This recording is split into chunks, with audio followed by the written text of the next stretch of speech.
Excellent. Great to be joined today by Mr. Verne Harnish. Verne is the author of Scaling Up. I think last week, a lot of folks said, hey, we've been hit by a hard hurricane or winter storm or whatever, and everyone hunkered down. This week, I think it's going to settle in that things really have changed, at least for now. And I think maybe some more depression and others are going to sit in. And then I think once we get through that phase next week, then I think it's a time for us to say, all right, given the new normal at this moment, how do we have to begin to move forward after the tough changes were made here last week and this week? And our view is very simple. Panic is contagious, but so is leadership. So for all of us, look, we've got to lead. And so people don't have time to read 20 pages and do 20 things. We wanted to give one page and 5 things that leaders could act on immediately. We got into Chief Executive Magazine last Thursday. So let's dive right on in. So number one, communication. Why more than ever do you believe that communication is so critical right now? Yeah, in fact, as we always talk about, there's the 5 and 1 of 5. So if there's only one thing you can do, that is your team, your people, different than the daily huddle we teach. They want to hear from you as the top leader every single day. What are you thinking? What's up? What's going on? They want you to present facts, not guesstimates. And if you're going to, and by the way, keep it short. If you don't, then you're probably not going to do it. It can be a 90-second video. It can be a 3 or 4 sentence email. It can be a voicemail message. But what you don't want to do is hide. They want to know that you're out there doing some things. And if you have bad news to deliver, and you need to be forthright and deliver deliver it first. The godfather of influence, Robert Cialdini, said that it's much more important you put that news first, because then when you follow with, okay, here's what we're doing about it, here are the positive things coming out of it, you're going to be much more believable and trusted if you put the bad news first. So find a way to communicate out to your team for a few minutes every single day, particularly now that they're working remote. So we talk about making sure that more than ever before, there's support both for the customer or your customer and for the community. Yeah, we think this week it's still critical that you go out and you give without any expectation of return. I think the markets and your customers are going to remember this. I'll give you a very concrete example. You know, Marriott's always been this well-respected hotel chain we've done business with for 15 years. Hilton, I've always seen as kind of the evil in that. What's interesting is they have flipped. You know, Hilton's been named the best place to work the last 2 years, and Marriott's response has been terrible.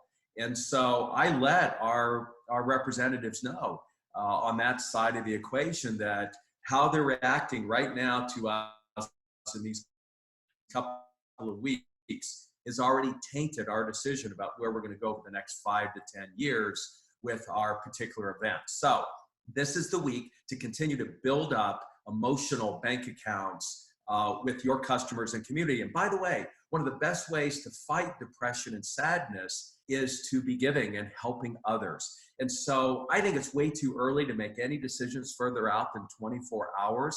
As we say, strategy is only as good as your next punch in the face. And we're getting punched every single day. And so if somebody even asks me, including my children, all right, what are we doing this coming weekend? And it's Monday. I said, look, I'll let you know on Thursday what's happening on Friday. So keep everyone very short-term focused, communicate with them daily. And I think this is a chance for you to still this week to continue to give to your customers and community.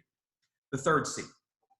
So probably now, just as we enter the spring, it doesn't feel like spring really, but spring, the notion of a spring clean, cleaning out the business. Yeah, in fact, this week we're going to be going out. We're beaming in Paul Aker, the author of 2 Second Lean, his new book, Banish Sloppiness. We're beaming him in from Japan, where he's one of the top teachers and experts in that field while running a 500-person company himself. We think this is an opportunity, and that's how I'm keeping my teams busy, is cleaning up processes and websites and things that we've just been so busy the last decade we haven't had a chance to get around to. So we're cleaning up our phone system. I finally got around to updating my speaker website, which I haven't had the chance to get around to do. We're cleaning out certain processes that drive our particular business. Our teams right now have the time to do that. And it's not just busy work, it's work that we think when this comes back, it's not if, but when everything comes back, we're much better positioned then to take advantage of it, because we're going to be even more lean and mean, as they say, going out into the marketplace. So this is the time to do your spring cleaning within the organization. Next scene. Well, just to build on that, I think one of our other good friends, Gene Brown, has also taught us through that wonderful theme, the notion of bin it as well. Yeah. Well, yeah, I think what was interesting is in 2010, when you guys were in the depth of recession in Ireland, they were one of the biggest countries. Gene went out to his team of 60 and said, look, let's take 90 days and let's clean things out. Let's get rid of the stupid stuff that's driving us crazy. We sure don't need that right now. Let's clean out our own bins. And they found about a 25% gain in productivity. And most importantly, they found a bunch of extra cash and expense savings, which really leads us to that 4C, which is cash, cash, cash. Yeah. And that's why a big part of where you've got a clean house is we have combed over, my whole team, every one of our recurring expenses that's on our Amex cards and our other credit cards and been built into our normal charges. And we're cleaning tens of thousands of dollars of those out. Because again, we have time to stop and take a look at it. We found out, Neil, that we were still paying for 2 CRM systems. And I've been so busy, and everyone else on the team assumed somebody else had taken care of it. And here we were paying for 2 expensive CRMs instead of just one, which we're going to be able to end here within a month. And then the last C. And so most importantly, remain calm and considerate. And look, the simplest way to do that, you can, take up a new meditation routine, or I've got the Muse 2 where you can kind of hack it. But just remember the very simple thing to take a couple of deep breaths. And we've studied it at MIT. It was a Russian professor finishing up her PhD in top executive decision-making. And she found that the quality of those really important decisions went up dramatically if 2 things happened. 1, take a couple of deep breaths before making it. And number 2, check in with your gut. Get a really, literally gut sense of whether this is the right or wrong thing to do next. And let your gut inform you. So there are the 5 C's. Remember, leadership is contagious, as is panic. So lead.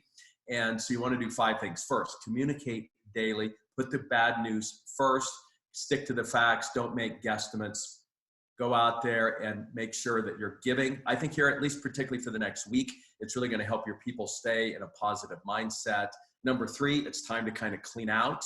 And we recognize that might include some employees you may have to help get on unemployment rolls and those kind of things, because then number 4, you've got to really look at the cash situation, at least make sure you've got coverage over the next 3 months. And then number 5, through all of this, keep a perspective and remain calm and considerate of everyone you're dealing with. What's interesting, led by our doctors on our board, Dr. Levy particularly, the Chinese, and there's a big study out there, you can just Google it, they are patients that are coming in sick.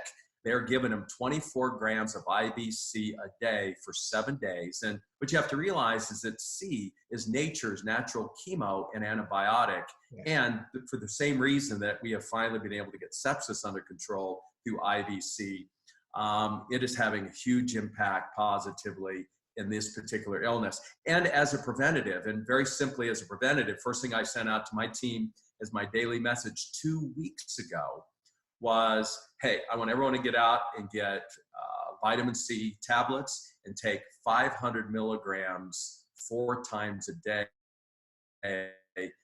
as a way to boost and protect your immune system. Fantastic. Thanks so much. Verne, once again, many thanks for taking some time out today to join us. I think right across the world, we need our thought leaders to step up to share best practice. We'll get through this thing together, and we know coming out the other side that we'll be better placed, fitter, leaner, sharper to help those organizations that not only want to scale, but to make an impact on the world. So thank you again for joining us. You got it, Neil. Thanks a million.